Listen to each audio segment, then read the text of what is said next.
It's 2025 now, and we're all conspiracy theorists. At least that's what I found out when I was watching Bill Murray on Joe Rogan.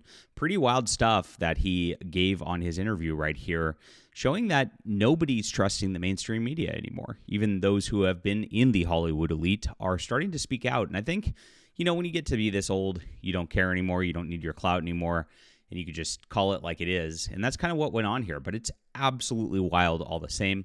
Let's talk about this in just a moment as Bill Murray went on the Joe Rogan Experience just by itself.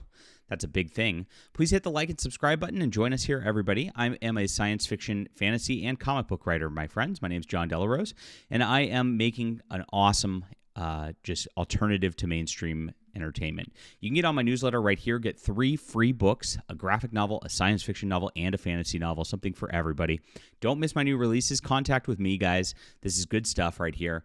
Best deal in all of books, and I appreciate you for being here. It's in the description below, along with other ways to support the channel. If you want to grab some of our merch from our store or whatnot, really appreciate all of you for being here. Okay. So, Bill Murray isn't known for going out and preaching politics like a lot of other Hollywood actors, and that's kind of what makes him endearing to so many Americans.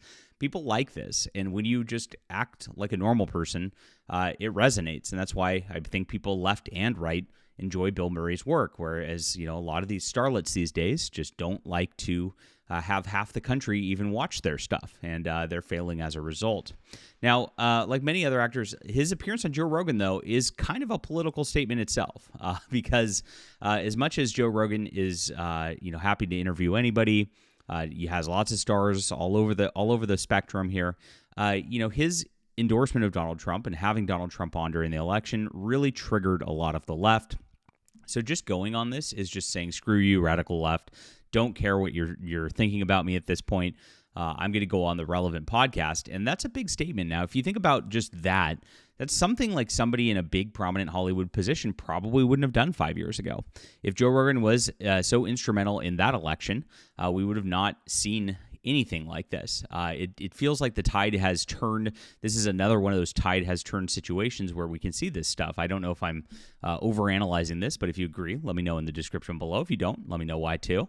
But this seems to be something that's changing. Now, it's stupid because Joe Rogan invited Kamala Harris onto the show during the election as well. He was perfectly willing to talk to her, and she actually refused to sit down and do a long interview with him. And we know why, because she doesn't actually have anything to say. Everything she says is pre-scripted, pre-prepared. She's a puppet and never had any real thoughts of her own. There's no way she could have come across very well on a show like this, like Trump did, and like J.D. Vance did, and like Elon Musk did, because she's not a real person. Now, Bill Murray very much is a real person. It was delightful watching this interview, not just this clip of the interview, even though this is going around and going viral right now. But Bill Murray just seems to be an interesting, average dude who, has some talent and just kind of is happy to be where he's at. And it's nice to hear that kind of perspective of somebody in life. Interesting stuff. Now, he's 74 years old at this point. So like I said, he doesn't have to try to get clout from anybody. He was in Groundhog Day, Ghostbusters, Life in Translation being some famous ones. Good Morning Vietnam is another one. My favorite, actually, let me know if you guys are any Wes Anderson fans here. Rushmore was my favorite Bill Murray movie. I know that might be a little niche-y for people, but again, let me know. While the actor has stayed out of religious and political debates, here's kind of what we know about him. He grew up Catholic, and he said he kind of fell away from the church a while back, but he did offer that he appreciated Latin Mass and likes the traditional elements of that more than anything else back in 2014.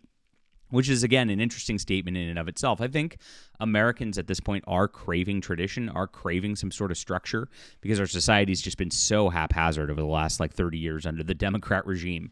Now, interestingly, he did support Ralph Nader in the year 2000 election here, the Green Party candidate. Now, the left hated Ralph Nader because they blamed him for George Bush winning the Electoral College and the like. But he went out and went third party, even though that's a weird leftist kind of thing. He kind of said, I don't like the establishment, right? And that's what he said. So he mocked President Trump's tax cuts in 2018, saying, oh, it's good for corporations. And interestingly enough, the Wikipedia on him says that he praised it as that. It's clearly a mocking sort of situation right there. But hey, now there were rumors in 2024 that he was actually going around endorsing Trump, but he didn't actually endorse Trump, but he did not endorse Kamala Harris either, which again, when you're in Hollywood, your silence and your not activism says wonders these days, because it just means you're a normal person, unlike these other people, because they pressure everybody to do this stuff. I mean, you saw everybody and their mother coming out, and it looked like they were all paid by the campaign too. I mean, I'm seeing if you look at Mark Hamill's feed from Star Wars, if you look at Stephen King's feed, it's a little too on the nose. I don't believe anything's real at this point. And this is kind of what Bill Murray gets into. Like, everything seems to be fake, right? We're seeing all around the media that, like, all these, quote, popular things were never really as popular as we thought they were. There's a lot of USAID money being put into different video game companies and entertainment companies and the like. And all this, like this woke messaging that's been going on, has just been propped up under false pretenses. There never was a modern audience that was around for this kind of stuff. It was all fake. Even what's popular is fake. I don't believe Taylor Swift's as popular as she, they pretend like she is. It seems like everything that gets big is just some kind of psyop like this.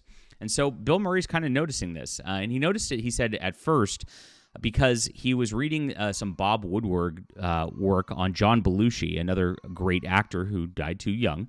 And because of this, he has come to the conclusion that a lot of the media is fake. And this is kind of his message in what he actually says right here. Now, Bob Woodward is a real important journalist, and of course, he just comes out with book exposés on basically anybody on the right all the time, does it on celebrities as well, as you could tell, and he started with his career back in 1972 with the Watergate scandal with Richard Nixon, and he's the one who actually came out there with the anonymous source who he called Deep Throat, to give the information of what was happening with the campaign. Now, basically, the campaign broke into a hotel to steal some documents on a campaign or whatnot.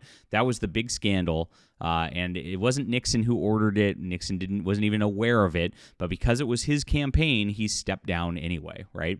Now, this is kind of interesting because, if you look at modern times, different political offices get burnt down, like people hack into servers, people are stealing text messages, and this is like every campaign does this in modern times, right?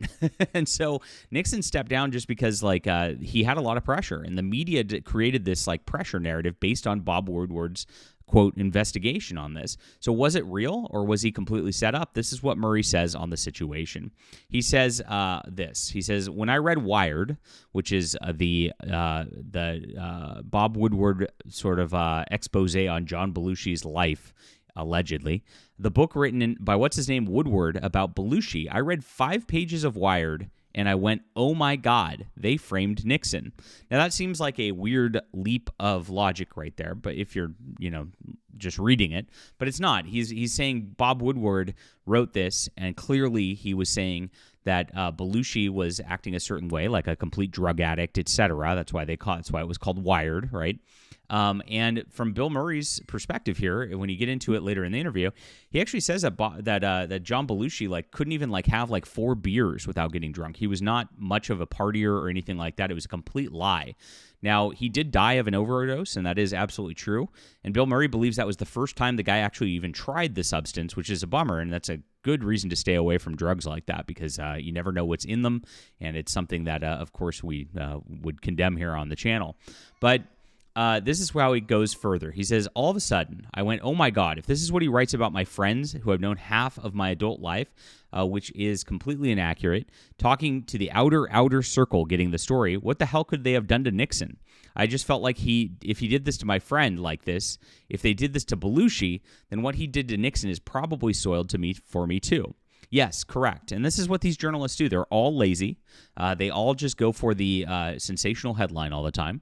And they all don't back up anything they do with anything other than these tertiary sources. And that's why mainstream journalism have failed. And that's why people watch this channel and others like it, because we just tell the truth, because we don't have any corporate network or whatever to gain clout with to have to do that.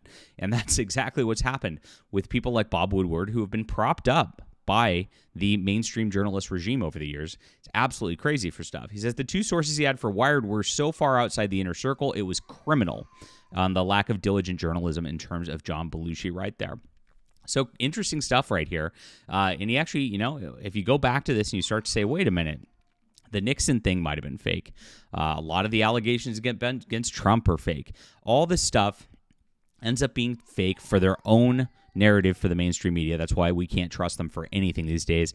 And that's even happening with Hollywood elite now. Leave a comment down below with what you think about this. Wild stuff. Like I said, it's even wild that he went on Joe Rogan just by itself, I think, because that sends a statement right there. Hit the like and subscribe button. And, of course, join us here, guys. Please subscribe to my newsletter in the description below, and we'll be back soon.